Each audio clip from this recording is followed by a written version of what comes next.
Hey guys, recently I posted a video and at the end of it I showed a clip of a place called Chimney Rock. It's a beautiful location outside Asheville, North Carolina, and some people recognized it. I didn't say it in the video where it was, but the people in the comment section recognized where it was.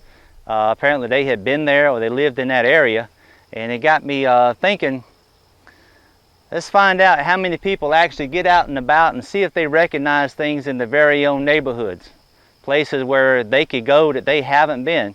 Over the last several years, my wife and I have had an opportunity to visit various locations from the mountains to the coast, to north and south, whether it be museums, arboretums, community gardens, breweries, whatever it happens to be, places we go to try to get ideas to incorporate into the garden, the greenhouse, and eating and drinking, so to speak. So what I'm going to do is post 3 pictures here of places that we have been and see if anybody recognizes them.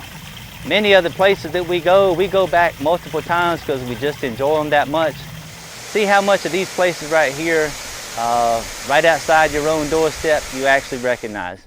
Be a nice little game to play. So y'all take care, Lord willing. We'll see you next time.